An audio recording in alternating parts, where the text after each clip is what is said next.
നമസ്കാരം. അഖിലമലങ്കര മർത്തമറിയം സമാജത്തിൻ്റെ കേന്ദ്ര പരീക്ഷയുടെ നൽകപ്പെട്ട ശ്വാസവും നൽകപ്പെടേണ്ട വിശ്വാസവും എന്ന പുസ്തകത്തിൻ്റെ ആദ്യത്തെ ഭാഗം നാം കണ്ടു കഴിഞ്ഞു. ഗ്രന്ഥ വിശകലനം. രണ്ടാമത്തെ ഭാഗം എന്ന് പറയുന്നത് വേദശാസ്ത്ര കാഴ്ചപ്പാടുകളാണ്. അപ്പോൾ അധ്യായം 7 മുതലാണ് ഇന്ന് നോക്കുന്നത്. തീർച്ചയായിട്ടും കഴുകൻ്റെ കഥ നമ്മൾ കേട്ടിട്ടുണ്ടല്ലോ. കഴുകൻ്റെ കാര്യം നമുക്കറിയാം. കഴുകൻ തൻ്റെ കുഞ്ഞുങ്ങളെ എങ്ങനെയാണ് പറക്കുവാൻ അഭ്യസിപ്പിക്കുന്നത് എന്ന്. തൻ്റെ കുഞ്ഞുങ്ങളെ അതിൻ്റെ കർത്തവ്യം നിർവഹിക്കുവാൻ പാകമാക്കുന്നതിന് വേണ്ടിയാണ് കഴുകൻ മടി പിടിച്ചിരിക്കുന്ന കുഞ്ഞുങ്ങളെ കൂടിളക്കി താഴേക്ക് ചാടിക്കുന്നത്. കുഞ്ഞുങ്ങൾ വളർന്ന് തങ്ങളുടെ കാര്യങ്ങൾ നിർവഹിക്കുവാൻ പ്രാപ്തരാകണം. അപ്പോൾ അങ്ങനെ അത്യാഹിതങ്ങൾ എന്തെങ്കിലും താഴേക്ക് വീണ് സംഭവിക്കുന്നതിന് മുൻപേ ആ കഴുകൻ എന്ത് ചെയ്യും? തൻ്റെ ചിറക് വിരിച്ച് ആ കുഞ്ഞുങ്ങളെ കാക്കും. ഇതുപോലെയാണ് ദൈവവും. നമ്മുടെ പിതാവാണ് ദൈവം. നമുക്ക് ബുദ്ധിമുട്ടുകളും കഷ്ടപ്പാടുകളും ഒക്കെ ഉണ്ടാകും. അത് നമ്മെ പാകപ്പെടുത്തിയെടുക്കുവാൻ വേണ്ടിയിട്ടാണ്. എന്നാൽ നാം വീണു പോകാതെ തൻ്റെ കരങ്ങളിൽ നമ്മെ കരുതുന്നവനാണ് നമ്മുടെ സൃഷ്ടാവാം ദൈവം. അധ്യായം 7 സൃഷ്ടാവും സൃഷ്ടിയുടെ ധർമ്മവും എന്നുള്ളതാണ്. 14 വിഷയങ്ങളാണ് ഈ അധ്യായത്തിൽ അവതരിപ്പിക്കുന്നത്. ഈ അധ്യായത്തിൻ്റെ ഉദ്ദേശ്യം തന്നെ ദൈവഹിതത്തിന് അനുരൂപപ്പെട്ടുകൊണ്ട് നാം ജീവിക്കുന്നതിന് നമ്മെ പ്രാപ്തരാക്കുന്നതിനുള്ള വിഷയങ്ങളാണ് ഈ അധ്യായത്തിൽ നൽകിയിരിക്കുന്നത്. പലപ്പോഴും മനുഷ്യ ജീവിതമാകുമ്പോൾ കഷ്ടപ്പാടുകളും ബുദ്ധിമുട്ടുകളും ഒക്കെ നിറഞ്ഞതാണ്. പ്രശ്നങ്ങളൊക്കെ ഉണ്ടാകാം. പക്ഷെ അന്നേരവും പരിശുദ്ധാത്മാവിനാൽ നിറഞ്ഞ് ആ സാഹചര്യങ്ങളെപ്പറ്റിയൊക്കെ വിലയിരുത്തി ദൈവശബ്ദം കേട്ട് നാം ജീവിച്ചാൽ നമുക്കും ഇതിനെയൊക്കെ അതിജീവിക്കുവാനുള്ള ശക്തി ലഭിക്കും. ഉൽപ്പത്തി പുസ്തകം 12-ാം അധ്യായം 1-ാം വാക്യത്തിൽ ദൈവം അബ്രഹാമിനോട് പറയുകയാണ്, ഞാൻ നിന്നെ കാണിപ്പാനിരിക്കുന്ന ദേശത്തേക്ക് പോകാം. അപ്പോൾ മുഴുവനും ഉപേക്ഷിച്ചുള്ള ഒരു യാത്രയായിരുന്നു അവിടെ ഉണ്ടായിരുന്നത്. സൃഷ്ടാവ് നമ്മുടെ നിർമ്മിതാവ് നമ്മളെ നിർമ്മിച്ചു. അപ്പോൾ ഓരോ സൃഷ്ടിക്കും അതിൻ്റേതായിട്ടുള്ളൊരു പ്രത്യേകതയുണ്ട്.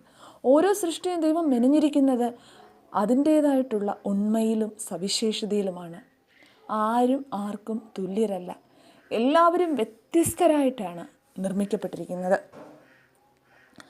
നമുക്കറിയാം, നമ്മുടെ കണ്ണിലെ കൃഷ്ണമണിയിൽ അതുപോലെ തന്നെ കൈവിരലുകളിലെ രേഖയൊക്കെ യുണീക്ക്നെസ്സാണ്. ഓരോരുത്തർക്കും ഓരോന്നാണ്. അതിന് തുല്യമായിട്ട് മറ്റൊന്നുമില്ല. അപ്പോൾ ഈ കോടാനുകോടി ജനങ്ങൾ ഓരോരുത്തരും യുണീക്കാണ് എന്ന് പറയുമ്പോൾ ആ സൃഷ്ടിയുടെ മാഹാത്മ്യം, സൃഷ്ടാവ് നമ്മളെ എത്രമാത്രം കരുതുന്നു എന്നുള്ളത് നമുക്ക് മനസ്സിലാക്കുവാനായിട്ട് സാധിക്കും. അതുകൊണ്ട് തന്നെ മറ്റൊരാളെപ്പറ്റി ആകുവാൻ നമ്മൾ ശഠിക്കുന്നത് ശരിയല്ല.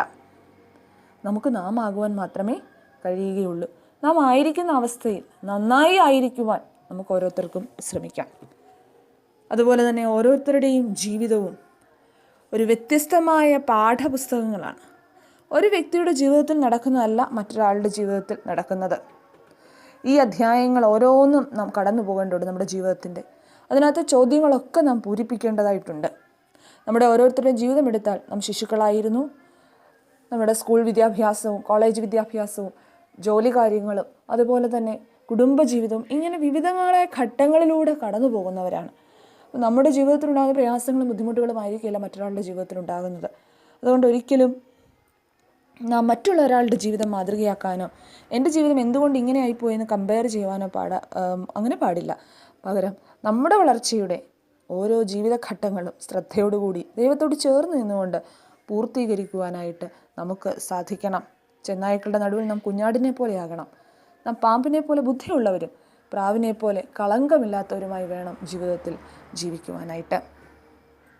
മറ്റത് സൃഷ്ടിക്ക് കാണേണ്ട മറ്റൊരു പ്രത്യേകതയാണ്, സൃഷ്ടാവ് ആഗ്രഹിക്കുന്ന ഒരു പ്രത്യേകതയാണ് സൃഷ്ടിക്ക് ഉണർവും ജാഗ്രതയും വേണം. അപ്പോൾ ഈ ഒരു ജാഗ്രത എപ്പോഴും നമ്മളുടെ ഉള്ളിൽ വേണം. നമ്മുടെ പഞ്ചേന്ദ്രിയങ്ങളെ ഉണർവോടും ജാഗ്രതയോടും കൂടി നാം കാക്കുവാനായിട്ട് ശ്രമിക്കണം. വിവേകവും വകതിരിവും വളർത്തിയെടുക്കണം. ക്രിയാത്മകമായി ചിന്തിക്കുവാനും പ്രവർത്തിക്കുവാനും നമുക്ക് സാധിക്കണം.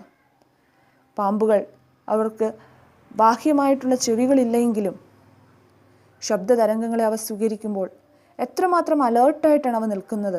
അതേപോലെ തന്നെ നാം ബുദ്ധിയും വിവേകവുമുള്ളവരായി തിന്മയുടെ ശക്തിയോട് എതിർത്ത് നിൽക്കുവാൻ തക്കവണ്ണം ഉണർവും ജാഗ്രതയും ഉള്ളവരായി ജീവിക്കുവാനായി ശ്രമിക്കണം.